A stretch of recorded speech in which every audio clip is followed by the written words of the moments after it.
Hey guys, episode 23 of Stand Up. I'm your host, Pete Dominick. Today's question is, have you ever had an abortion? Do you know a woman who has? 1 in 3 American women have terminated their pregnancy, including my guest today. I know, that's a weird way to start, but it's how I'm starting. Hey guys. Hello friends, and welcome to the classroom of life. That is Stand Up with Pete Dominick, where every show we do our best to fight apathy and ignorance and learn together from our expert guests, interesting people, and each other about the issues and ideas that matter to you, your family, your community, country, planet, your garden, your Christmas tree, your junk drawer, your closet, your spouse, your kids, your lawn. Sorry, getting carried away. While the abortion rate in America has hit a historic low, for many years now, Americans have been celebrating the decline in teenage pregnancy rates. Women's reproductive rights have never been under attack more than they are now since they got those rights after the Supreme Court decided on Roe v. Wade.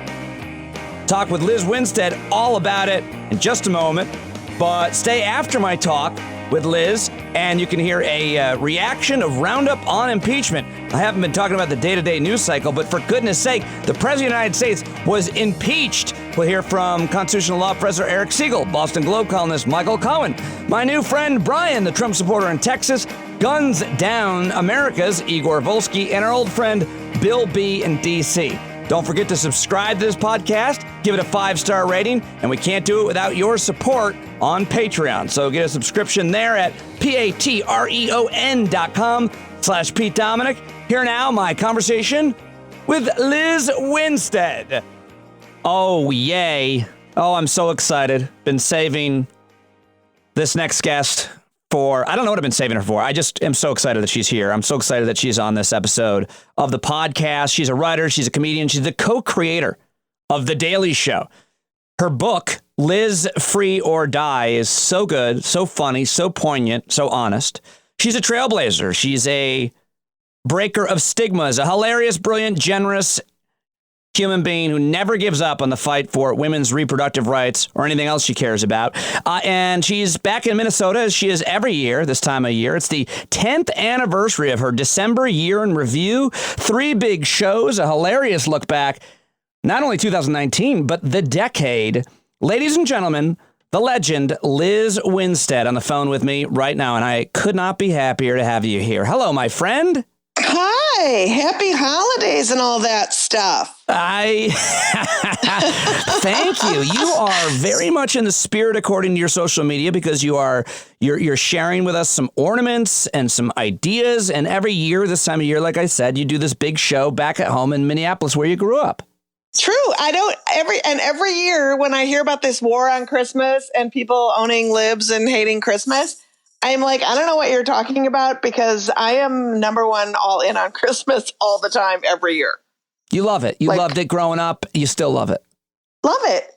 Brings me joy. And I've never once had anybody scream at me about saying Merry Christmas to people who celebrate Christmas. I say, if you celebrate nothing, I say nothing. Holidays, great. Kwanzaa, whatever it is, your shit is, I'm into it. Now, Isn't that just a completely contrived, manufactured thing to get people to pay attention to your TV show or your political campaign? Like, that's not an issue that America has.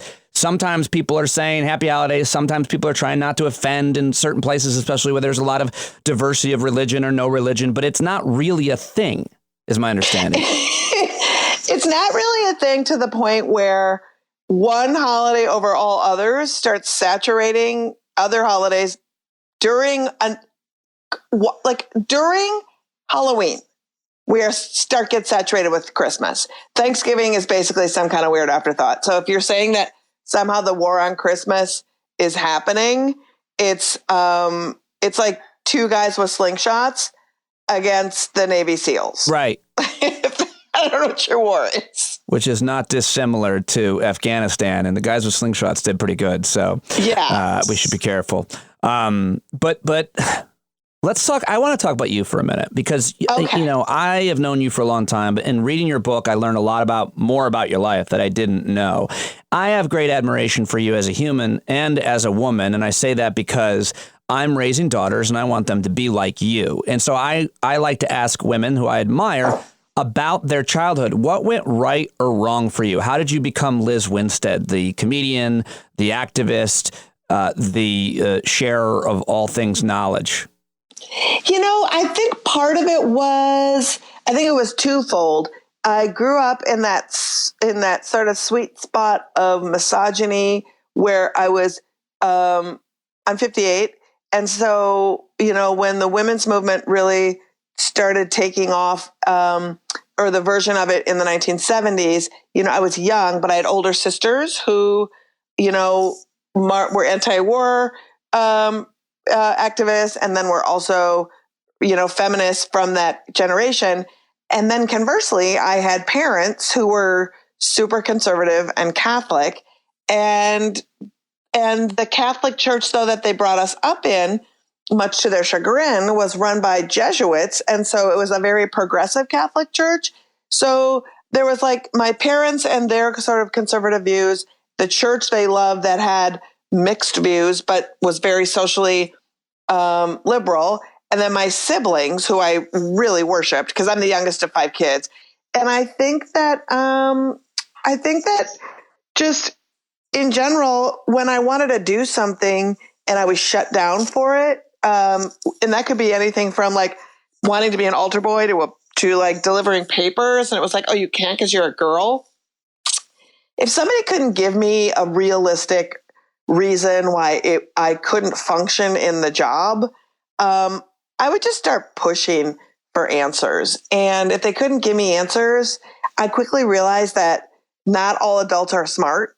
So it's like, some of you are just not that smart. And also, I'm inconvenient to you. And the more I felt inconvenient for simply like wanting to hold some space that I felt like I'd be good at, I just decided to fight against it. Because I say often that sort of curiosity for me is really, I look at it as a vital organ. And so if in my exploration of self or the world, there is just barriers that are stupid, I'm gonna crash through them because I will suffocate if I can't find my way to satiate myself through my curiosity. I'll die. So it's sort of self-preservation. I like it very much to describe curiosity as a vital organ. I love that, and I'm going to steal it. Consider it stolen. Yeah, do. Because it's some true. People need a transplant. If it's a vital organ, they could use some. I agree, because people who don't have curiosity, they are often complacent and they're often closed-minded. They can't see the larger scope of people's needs, and they're not curious to find out what makes someone different than them tick. And that can be just a simple set of needs. That can be challenges that they don't understand and don't take the time to understand different people's challenges, or what brings people joy, the different experiences that make someone a really whole, complete, interesting person. If you don't have curiosity to explore those things and find out what they are, and then sort of say, oh, that's cool that that's what makes you tick. If I know that about you, that means that I can help you celebrate in that by taking you to a place where you would enjoy, or buying you a gift that reflects who you are, or getting out of your way to your own happiness. If you don't have that, then oftentimes you're going to just fight against it because you simply don't get it. Right. And that's where we end up a lot of times, I think. All right. 2 things technically right now. I feel like you might be going to and fro the phone. And I also feel like there might be some kind of a jewelry rattling. There is? No? You don't hear anything? You don't have anything? I'm wearing no jewelry, but maybe it's the microphone. I heard a rattle. Oh, I think it's the microphone on the earpiece. Hold on. Let's see if I can remedy that. Yeah, that's what it is. Is it the microphone? It is the microphone. Maybe it was just moving a little bit. Oh, that could be. Did it sound terrible? No, it sounds, I was just hearing it a tiny bit, and I thought it was like maybe something else that you could take off. It's fine. Even when I'm talking alone to you, I'm flailing wildly and animated. I love it. But let me go back to is this even a fair question? When did you realize that you were a girl, thus unable to be an altar boy or be included or have access? Were there seminal moments that you can think of? I think it was, my interests varied and were vast. And so I really liked softball, and I really like things that I don't do that often and that I'm terrible at, but I love golf. I really, and it was just nobody really was that interested in nurturing anything that didn't have to do with traditional gender norms. Mm-hmm. And so I guess I realized that early on when I was praised for choosing the easier path for all involved in my life. Oh, yes, you want to be a Girl Scout. I love that. That's easy. I know how to do that. That's what girls do. And instead of oh, I want to take golf lessons and I want to learn how to do that. It's oh, well, that's a whole thing. That's, what are you going to do with that? How does that further your path that's already been set for you as a woman? It's well, it's probably not, but it seems fun. I like whacking a ball around. Why can't I just whack a ball around? It's fun. That's and so, yeah. So things that I enjoyed that were just outside of any critical norm. And then I identified that with, gender because there was no other reason that there could be, Sometimes it was said straight out, rules say girls can't do that. And I'd be right. Well, that's weird. It doesn't involve heavy lifting or a penis. So I'm kind of confused as to why I can't hold the chalice for the priest. Unless it does involve a penis. That, by the way, which sometimes it did, which isn't great. Yeah, it's not. And it might be more than sometimes. Don't you think that I grew up in the Catholic Church, and I think a lot about I never drank the wine. And I think a lot about how they would wipe the chalice off and then the next person would take a sip. And I don't know what the research says, but I just think that rag was not getting rid of influenza or I'm not a germaphobe, but that seemed unsavory. At best. But it's the blood of Jesus, so it doesn't have any germs. I'm sure they made up some rule like that. I mean, they actually, as being brought up Catholic, the transcend that service, we're supposed to believe that the priest has the ability to literally turn the blood of Christ into wine and the body of that wafer into the body of Christ. Body of Christ. We are taught that. And so therefore, I don't know. What I want to know is if we're drinking the blood of Christ, why aren't we vampires and living forever? Oh, that would be a good narrative just following the logic of some of this stuff, I would get very confused. Did you go to confession? I did. You had to. Right. Yeah. And then you would say your things and get your Hail Marys and Our Fathers to say. And, I'm sure priests were just bored with you're stupid. I stole candy and had unkind thoughts about my mom. It's crazy. Yeah. In retrospect, I think they should have been probably and should continue to be confessing. I covered up for this guy. I mean, the covering up is, and it's so interesting because, I, as you mentioned earlier, every year at the end of the year, I do this massive year in review show of the stories that were, and it's always interesting to go back and see the stories that we don't remember. Mm-hmm. And one of the big stories that happened in early 2019 was that the Pope acknowledged that there was rampant raping of priests raping nuns in the church and forcing them to have abortions. That's right. I remember that story. It was a horrific story. And horrific story. Yeah. And you're oh, right, Judgy McJudgermans. So, it was just that the good Pope is always coming out being I guess here's another crappy thing we did that I'm going to apologize for. It's why don't you just stand and apologize? I feel the Pope's whole job, it should just be tag team, tag out. Just stand there and apologize until it's filibuster apology. Yeah. Do you tag out? Next person just stands there until they die and then apologize. Next person until they die and apologize. And you'll never get to all of the things you need to apologize for as a church.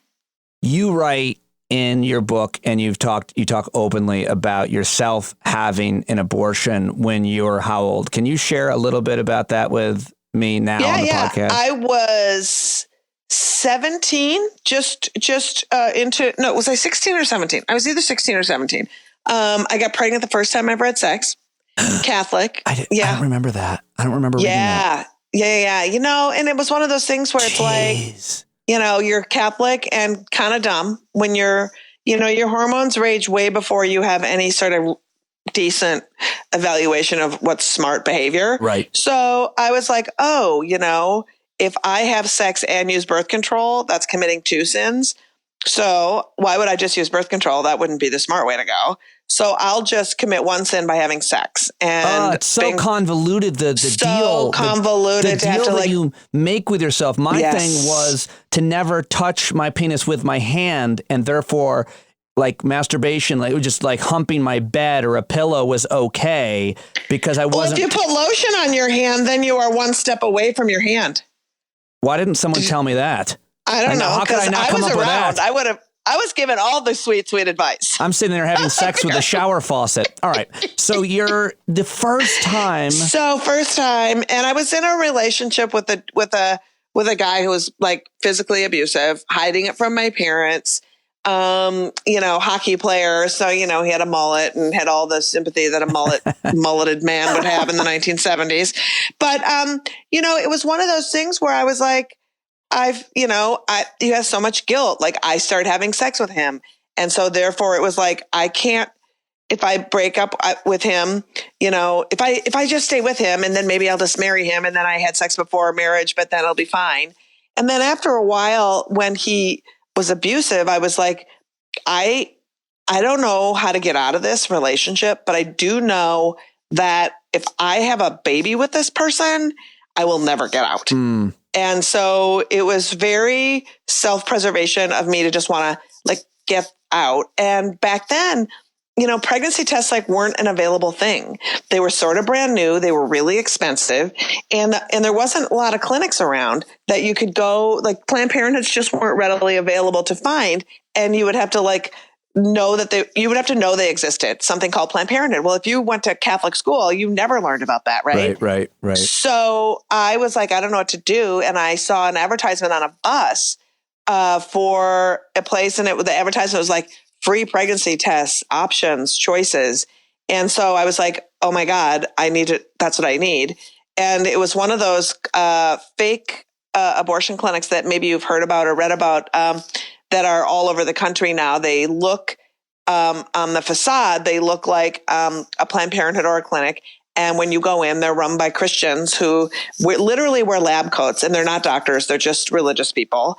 And they give you a pregnancy test, and then they try to talk you out of your abortion with not scientific information, just shaming stuff. And so I ended up there, and they brought out that book of mangled fetuses and said, this is what is going to happen to you. And this is what happens when you have an abortion. You're going to never be able to have kids, and you're going to be mentally ill, and you're going to get breast cancer. And it was terrifying.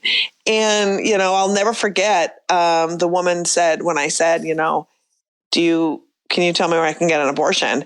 And she said, abortion's against our law. And it was not against the law, but it was against her law. So when she said abortion is against our law, I heard I'm trying to break the law. And that was really scary, right? Sure, so they choose their words. They choose their words very carefully to terrorize you. And she was so scary and wasn't going to help me. And I'll never forget, I was like, I have to go and just think about it. And she's like, and she wasn't mean, she was very kind in that very methodical way of talking. And she was like, take all the time you need. And I was like, oh my God. And then she said, but just remember, your options are mommy or murder. Yeah. And I was like, oh shit. And so I got back on the bus to go home, and I saw an ad for a clinic that was a legit abortion provider, but I didn't know if it was or not, but I also didn't have any options left. So I went there, and they were super kind. And it was so interesting because, they asked me questions without agenda. Like, what are you planning for your future? What does your life look like? Does your life right now include raising a kid? What are your dreams? And all questions that when I asked them for myself, they allowed me to make the decision to have an abortion on my terms, on the answers to the questions, not trying to feed me questions, not trying to guilt me, not trying to tell me or make me think I'm supposed to answer them in a certain way. And it's literally life-saving. And I will challenge anyone to confront that any other way as to saying that abortion is healthcare and that it's nothing less than a dignified choice that someone makes in their reproductive challenges sometimes in their lives, point blank. When did you, so you had the abortion, did your boyfriend at the time ever know you were pregnant? Did your parents know you had the abortion? Yeah, he knew and didn't go with me and didn't help me. And he was like, in fact, he literally said to me, I thought you were on something. And I was like, I was on you. I thought gravity would make me not pregnant because I'm an idiot. And then my parents found out because I didn't have enough money and I put my home address down for the bill. And then the bill came to my parents' house. So then they found out and then they were very sad and then wanted me to go talk to the priest. And so I did go talk to the priest and I lucked out and had this super cool priest who was like, look, I don't believe it's a sin. Though I'm a priest and I can't give you communion anymore because of that. So we're just going to be in here for a while. And I want you to know that, you are not a person who is demonized or I think you're great. And we're just going to tell your mom that you're absolved from everything. And he was very cool. So yeah, wow. I totally lucked out on all fronts of support, except for my parents. Your parents would have wanted you to keep the baby? My parents would have wanted me to keep the baby. And I think that my mom was super glad that she didn't have to make that decision because she didn't like the boy I was seeing. And so I think that the fact that I had the abortion, I think she was secretly glad that I did it. So she wouldn't have had to have me in that position. So yeah. What about your sisters? Oh, they were all very supportive, and some have had abortions themselves. And, they were all super supportive and have been supportive. And my brother was super supportive. My whole family was very supportive. My brother, even to this day, my poor brother, he's retired. He's been the mayor of Bloomington, Minnesota, which is where the mall is, for 20 years. And he's retiring this year. And so every time I do something, his inbox fills up full of things and terribleness. But he has been supportive and come and introduce me at events, and he's never backed away from any of my work. And so it's pretty cool. I feel super lucky. That's very cool. And a lot of people don't have that. And I think the fact that a lot of people don't have that is what makes me really want to be in this fight and be somebody who reminds folks how to keep centering reproductive rights, because it's not a wedge issue. It's if somebody wants to control the body of another citizen, it should be a number one concern for everyone. And the fact that it affects mostly all these horrible laws, that it mostly affects poor women, Black and brown women. And if people like me, someone of privilege who got to have their abortion and move on with their life and have this nice career in life and stuff, I should be fighting damn hard to make sure that is afforded of everyone, because everyone should have a clear path to succeed or fail. And that's a pipe dream to have that clear path. But if there's a way to, because, there's always barriers, but if barriers are being put up for no reason, just to literally because of patriarchy and because people don't want Black and brown people and women to succeed, and they want to hold them back, and you can fight that fight, you should. Patriarchy. I want to talk about that forever. Let me ask you, yeah, right. When did you get involved in the fight, Liz? When the fight? The fight in general or reproductive rights? Reproductive rights. Specifically, you're one of the leading activists. Everybody has to check out Liz's organization and support it with your money. aafront.org is the website. Abortion Access Front and formerly Lady Parts Justice. It's interesting how why you, by the way, changed the name because it was excluding some people apparently. But when did you get involved in women's reproductive rights issues and really become an activist that you're now one of the leaders for? Well, I've always been sort of lent my time and would do benefits, and occasionally, I would escort at clinics and stuff.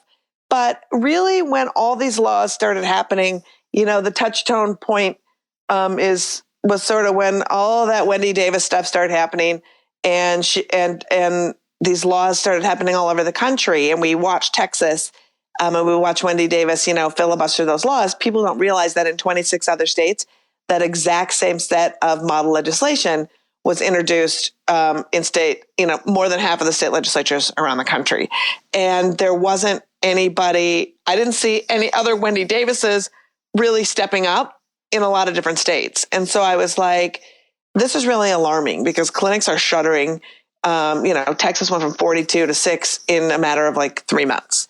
And so when that stuff starts happening and you don't see other states doing a self-evaluation and what they can do, I was like, well, maybe I can help the activists who are working on the ground, because I knew they were there, grow their activist bases. And maybe I can really focus on keeping this conversation not only around abortion, but because state legislatures are where so many of the laws that people care about pop out of, right? Whether it's abortion, whether it's over policing, whether it's LGBTQ stuff, all of that stuff comes out of your local state house. And, I was like, oh my God. And then watching the courts erode, because the court vacancies were not being filled under Obama. And then now Trump, 1 in 4 federal appointments has come out of the Trump administration.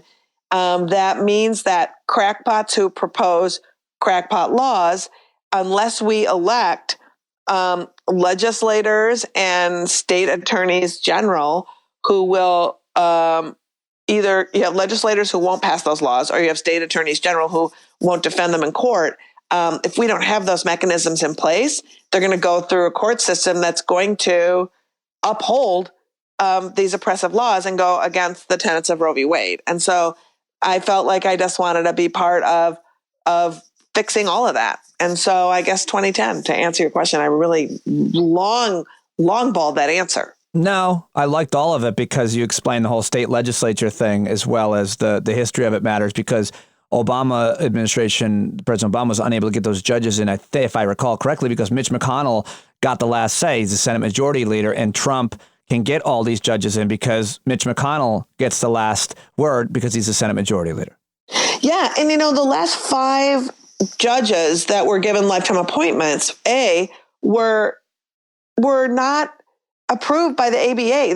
They were ranked as unqualified. They were so extreme. They are so extreme in their views. They never should have been even abortion. Yeah, abortion is like a big thing. Abortion, it was like on all of their CVs, it was the number one thing that they were lawyering around. And then just other stuff, LGBTQ stuff, and then a lot of race stuff. It's just a mess.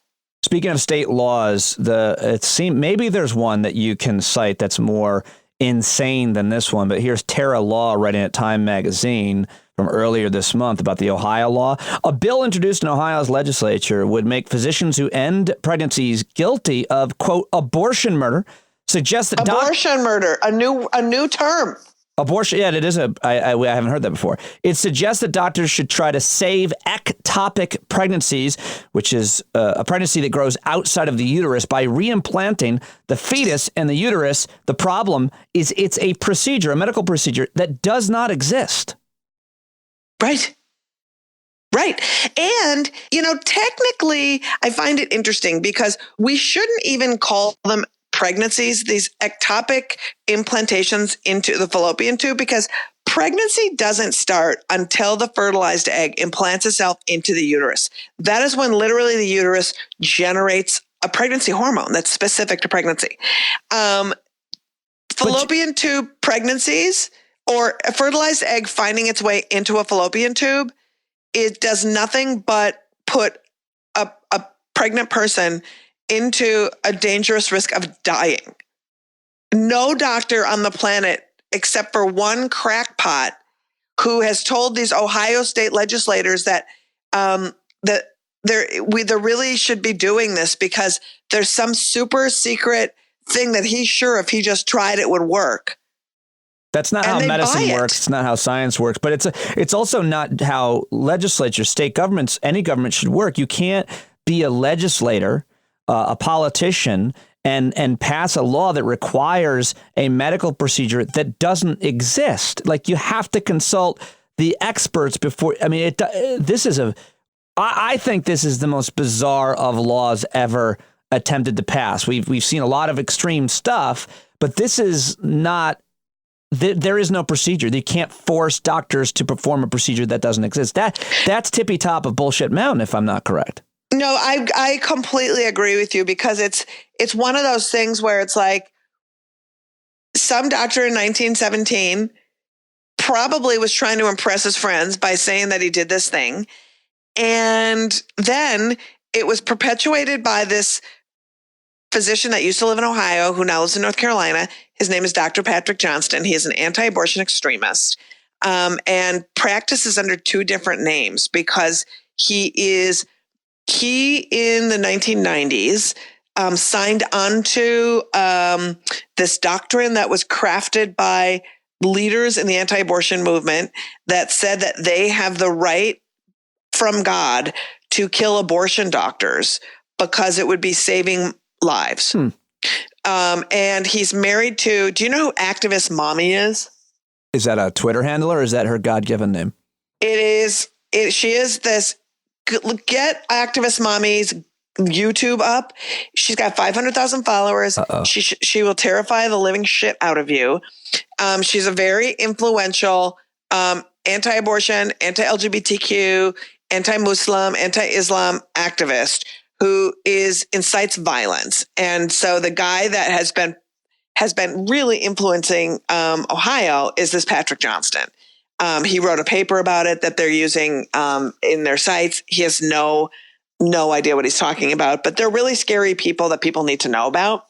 And especially within other movements, they kind of front face with abortion, but they're also as extreme on just perpetuating really, really racist Islamophobic tropes about Islam and Muslims and about LGBTQ folks and trans folks. They're terrible. How sick am I or desperate am I that I'm looking at Activist Mommy's YouTube? I'm like, oh my gosh, how do I do what she's doing? She's got a big following. Yeah, huge. And you got to watch some of her stuff because let me tell you what, it's a lesson in understanding time and time again. We cannot say it enough that they are no longer the fringe. They are the party. They are the mainstream. That is what has happened. The people who have been for most of our lives, certainly our lives in politics, who were on the fringe, were not brought into television shows, were not interviewed, for mainstream outlets of any sort. They're now not only on those shows, they are actually serving in the United States Congress. Yes. And the president of the United States is often endorsing their really crazy, extreme anti-science views. Yeah, and I think the biggest problem views, and I think the biggest problem that the left has had in its life is they don't research to see who the influencers are in the right wing. It's like, oh, just ignore them. They're fringe. No, Ben Shapiro is a very influential person in the right wing, especially amongst young people. In fact, in the anti-abortion movement, Media Matters did a study and found that he is singly the most influential person when it comes to anti-abortion activism. And so, when you think, oh, all these people are who are they? They're just like fringy. No, they're not. And if you don't know about them, right, you should, because they are literally the people who are crafting the entire Republican Party and conservative movement's belief system with lies and just whackery. Do you think that when we talk about these extremists and we talk about the movement that you've been involved in for a long time, women's reproductive rights and politics in general. Is it too simple to frame it? Because I feel like in many ways that they are winning and that it's important to admit that so that we understand the fight that we're in. Yeah, and I think it's important to take it one step further. Unless you pay attention to who they are and how they speak to people, you won't understand why they're winning. And I think just to say they're winning, I agree with you, isn't enough. To examine how they speak to people because there's oftentimes they are connecting with folks that they have no background or life experience with at all. How is it that Trump can speak to folks whose lives he doesn't understand in the least, but he does? How is it that Ben Shapiro does? How is it that you and I, who come from white working class families, don't? And so it's like, what is that? What do you think it is? I think how do they because do it? How do they connect? How does Donald Trump and any of the rest of them connect with people who they have absolutely almost nothing in common with in their lives? I think that they, a lot of times it's promising folks a life that they don't have to lift a finger to have morality about. When you are on stage and you're saying, look at these people who want to take away your guns, and look at these people who want to they're going to eventually, when you're rich, they're going to tax the shit out of you. If you create a morality for somebody that doesn't require them to get off their couch, you're winning. When you're presenting to them a view of success and aspiration that involves hookers and that involves all this stuff, that's one end of it. And then also you get to be forgiven for your behaviors because you put judges on the Supreme Court that will stop abortion and stop the, sodomy and all the other tropes that are happening. Sodomy. Inspiring. Yeah. I just think you tap into a raw emotion that is, and also when you say all these Harvard smart people, instead of saying that you're acknowledging that you don't have a Harvard education, so these people can fool you with their intellect, instead of saying the smartest people have really good ideas to make the world better, they've demonized intellect to make it something that is trickery rather than something that can solve problems. Or something, not only that, or something they've demonized intellect and academia to make it seem like those people, not only is it trickery, it's also maybe they don't care about you. They think that they're better than you because they went to college or something. But I mean, the American Association of the scientists and the medical doctors who deal with women's reproductive rights aren't divided over the best, most appropriate life-saving procedures for women's reproductive rights. That there isn't, right? I mean, there's not a controversy within experts. Physicians who deal with, OB-GYN physicians, like they all agree on, and they're outraged by these legislators and activists creating laws that make their lives a lot more difficult, and more importantly, make their patients' choices impossible. Yeah. And that's the part that I don't understand. They're not being political. They're obstetricians and gynecologists. That's what I'm trying to say. They're not being political. That's They're right. They're doing their jobs. It's what they've learned. It's what they know about how to do their jobs. And also, providing abortion care is family medicine doctors can do it. It's like you don't need to be an OBGYN to provide abortion. It's one of the easiest procedures that is done in medicine. It's easier than a colonoscopy. And many physicians are family medicine doctors who provide abortion, and they're trying to stop. And that's another part of their trickery. It's like, oh, we only want OBGYNs to provide them. It's like, why? If you do that, that reduces a pool of people providing care to very small for no reason. So you have been in this fight for a really long time. Your organization, Abortion Access Front, everybody should check it out, to donate, support them, aafront.org. So I want to ask you about exactly what you guys are doing, but more importantly, not necessarily more importantly, but how do you stay in the fight? How do you stay inspired? If we are indeed kind of losing ground and rights, how do you keep coming back to it? Is it that the people that you actually help, you see their faces and you know what you've done? What is it that keeps you coming back and fighting for women's reproductive rights? I think it's a couple things. I think when, so let me talk about a little bit about what we do, and then I can answer that question, okay. I think a little easier. So we do a couple of things. We formed a nonprofit with comics and writers and filmmakers and artists and activists so that we could do a few things. One, we make videos and have a rapid response social media that keeps you abreast of all the stuff that's happening every single day when it comes to the area of birth control, reproductive rights, abortion. Just to give you a clue, we cover about 140 stories a week through our social media feed. That's how much they're trying to regulate this stuff. And then we travel around the country about 40 weeks a year. 4 months out of the year. We travel to these hard hit states that you hear about, and we do big comedy and music shows. And then during each show, we have a conversation with the activists in that town and the providers, and they explain to our audience what's at stake in their state, and then how the audience can actually help reframe these laws, get good people elected, support the clinics in all these myriad of ways. And they can sign up right there in the room. And then the last thing we do is every town that we go to, we do some kind of public works project at the clinic. So the one thing folks don't know is if you provide abortion in like Little Rock or Wichita or Birmingham, it's hard to get folks to come and like mow your lawn or paint your exam rooms or fix your fence because you provide abortion.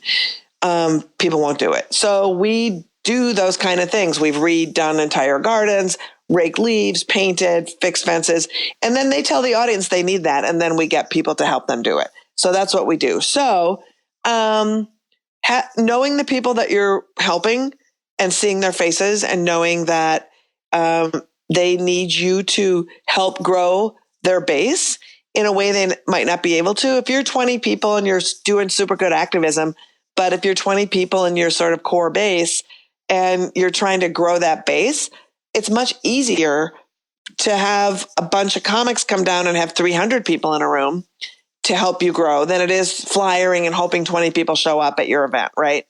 So knowing that when we have these shows, there's about a 40% return rate of people who sign up to help those groups and helps them expand their base and working is really cool. And also, the second thing is, it's really lack of information of how relentless these laws are being proposed.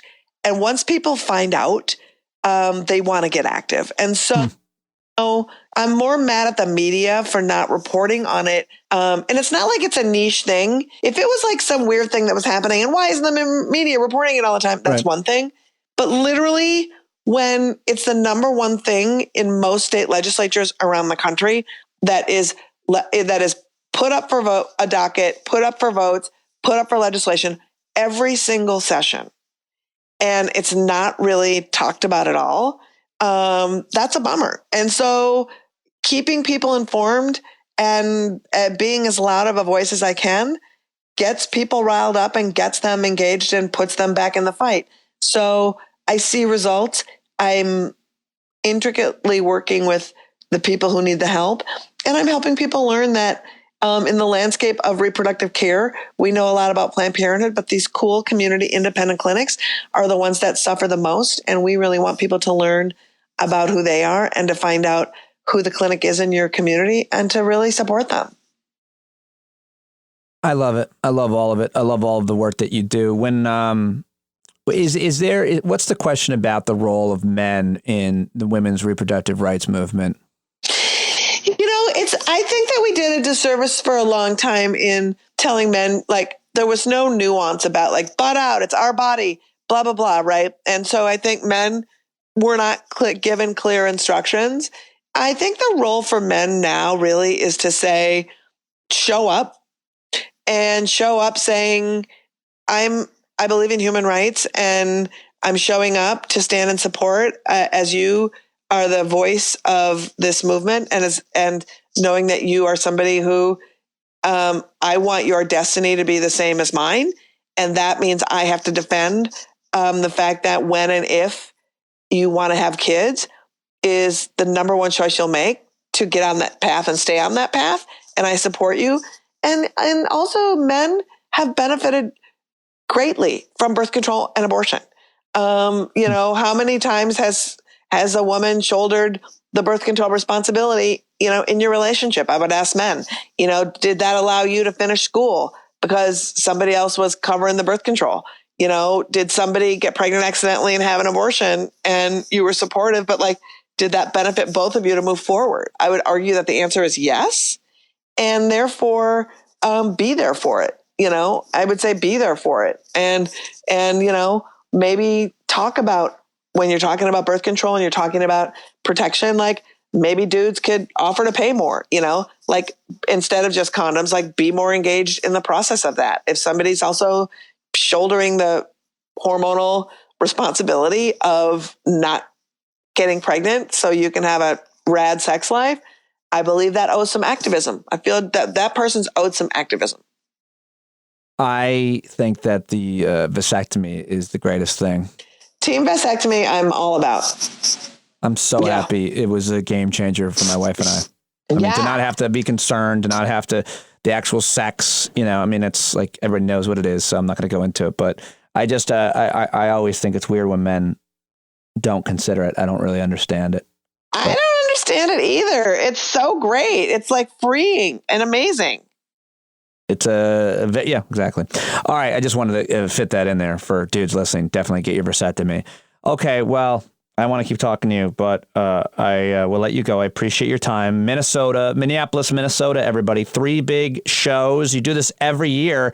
Sounds like a lot of work. Every year at the Cedar Cultural Center. It's really fun. It's called Snarknado 10. It's my 10th year anniversary of doing it. Snarknado 10. Snarknado 10. I love it. And and it's really fun because I have I've got visuals and I'm talking, and so it's there's video, and it's a really strong recap of the year, and then also I'm weaving a tiny bit of sort of touchstone moments over the past 10 years that have happened as well. And so it's a really fun show. Brett Kavanaugh was this year, wasn't he?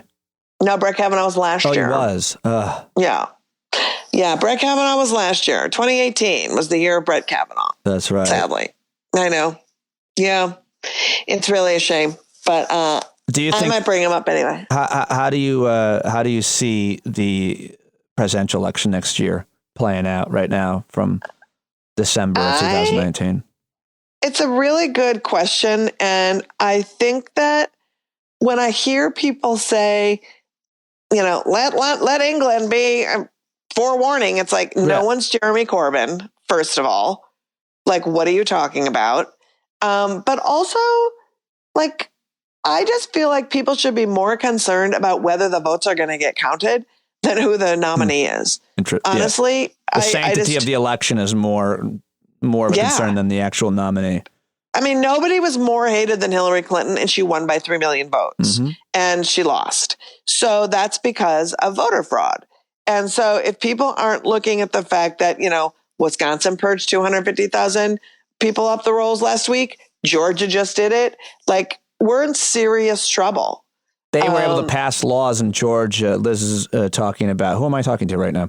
Liz is talking about that Georgia was able to pass a law that if you hadn't voted in a long time, they just got rid of your name, which makes it, creates a situation that if you want to vote now and you think you register, you have no reason to think you're not, you show up at the poll on voting election day and you can't vote. It's a real trick. It's effective too. So that's a crazy law that they passed, and we're able to purge 300,000 voters or something. Yeah. And you know what? You got judges that uphold those. Why? Because they were appointed by trash ass people. Right. So there you go. Elections matter. Work hard to elect the people who are going to appoint the right judges and not pass these insane laws. And you've always been on the forefront of that. My friend, it's so good to talk to you. I appreciate you joining me today. Super good to talk to you. I will be back in New York after the first of the year, and we will talk more. I'm so excited about what you're doing. Keep it up. Thank you for being awesome as always. Lizz Winstead on Twitter, aafront.org. Liz, I will talk to you soon. Happy holidays. Thanks, darling. Well, there you go, Lizz Winstead, the great Lizz Winstead. And now for something different. The President of the United States was impeached on Wednesday night. And I want to get some reaction from some of our friends and guests. So I just called up a whole bunch of people. And, well, let's start with the constitutional law professor, Eric Segall. Okay, Eric Segall, what is your hot take on impeachment? So there's been a lot of discussion since, last night, basically, about when or if the Democrats should send the articles of impeachment to the Senate, because we all know that Senator McConnell is not going to have any kind of fair trial in the Senate. So what should Democrats do? And Professor Lawrence Tribe, among others, have suggested that the House just sit on it until they broker some kind of deal with Senator McConnell, which is never going to happen. I think that's exactly wrong. I think it is time for the Democrats to act like adults, treat Americans like adults, and say something along the following lines. We have done our best. We have done what is right under the law and the Constitution. We have fulfilled our duties.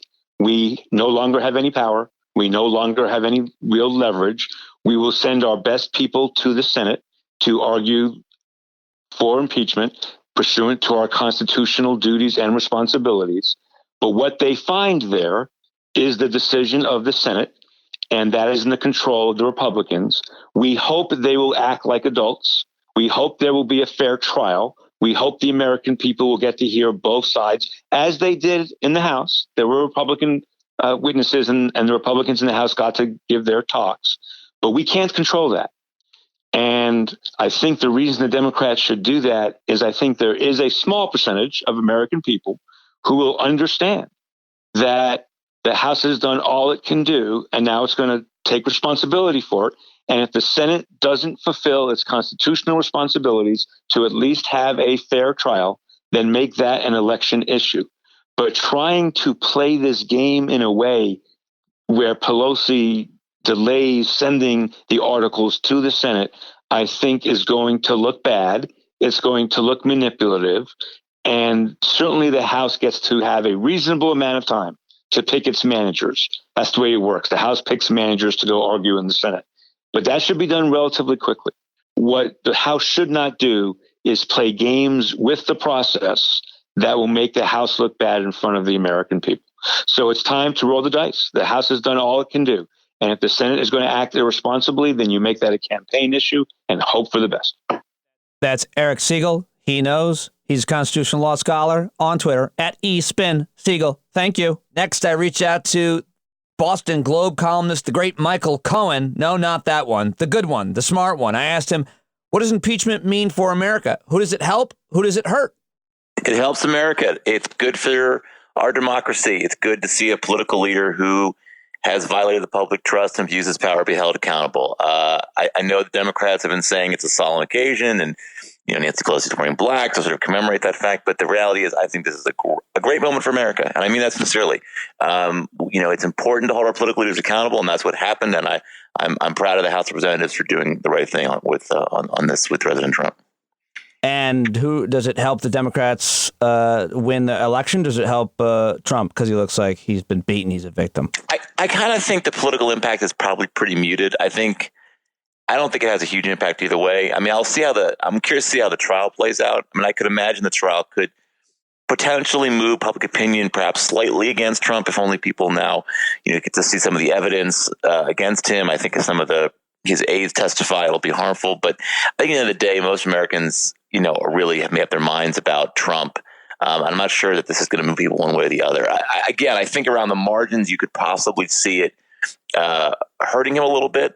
But I don't think the impact is going to be all that enormous. The brilliant Michael Cohen. Read him at the Boston Globe. Follow him on Twitter at SpeechBoy71. Thank you for your hot take on impeachment. I hope you'll join me for a lot longer very soon. Thank you, Michael. Always my pleasure. All right. Awesome.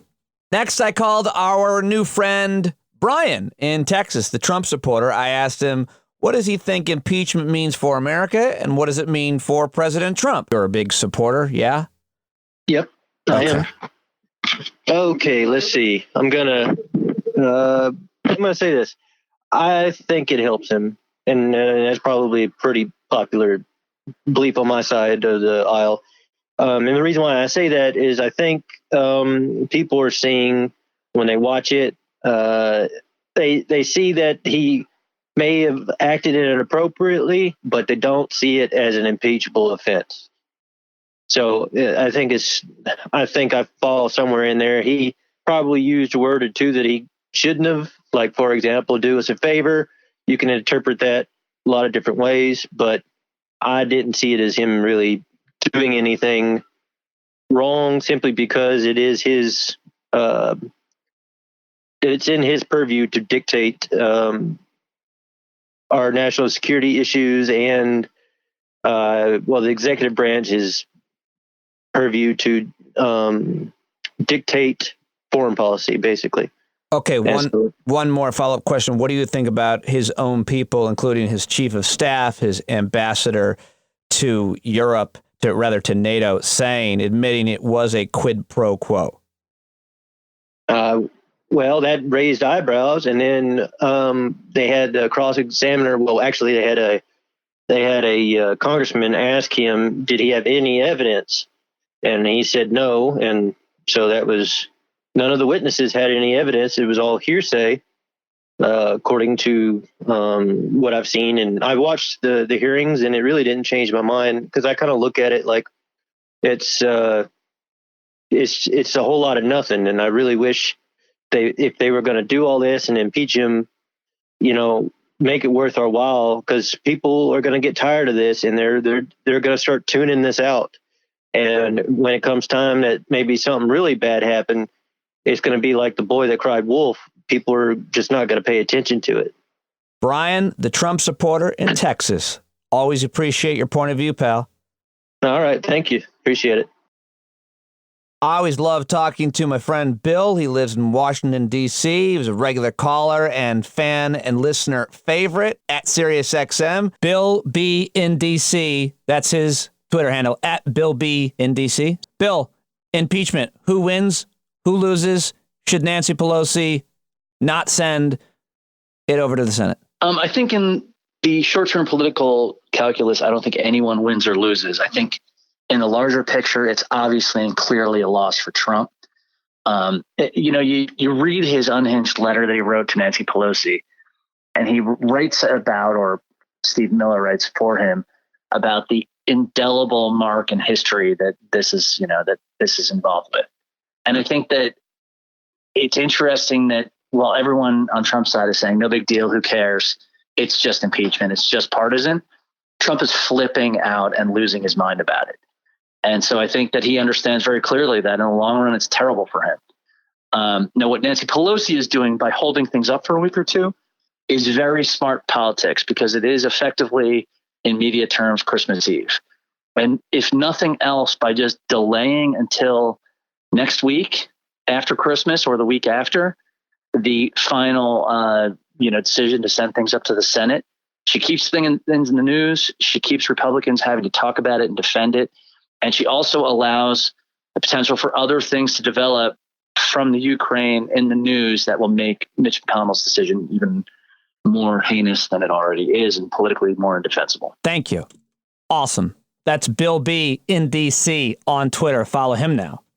And finally, and by the way, I did check in with a few women. I reached out to Laura Coates, couldn't get a hold of her. I had interviewed Lizz Winstead before impeachment. So finally, from Guns Down, the activist organization to regulate guns, Igor Volsky, who's going to join me next week. Here's what he had to say about impeachment. Look, I think to me it's a sad process, right? I'm sad that we have two parties in this country that ascribe to two different sets of facts. I'm sad that upon seeing the incredible level of corruption that this president has kind of bestowed and corrupted our government and our democracy with, that lawmakers who take an oath to the Constitution can't seem to be able to live up to that Constitution and instead have now seemingly taken their oath to Trump.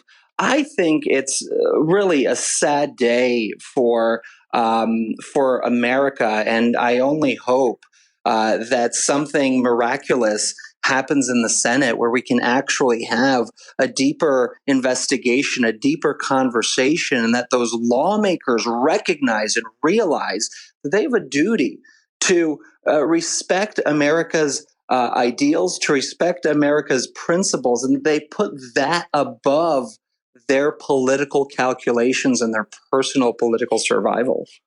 Igor Volsky, thank you. Thank you, sir. Well, there you go. There's a roundup of reaction on impeachment. The only Democratic congressperson that voted no, I think I had this right. Well, she voted present was the congresswoman from Hawaii who is also running for president, Tulsi Gabbard.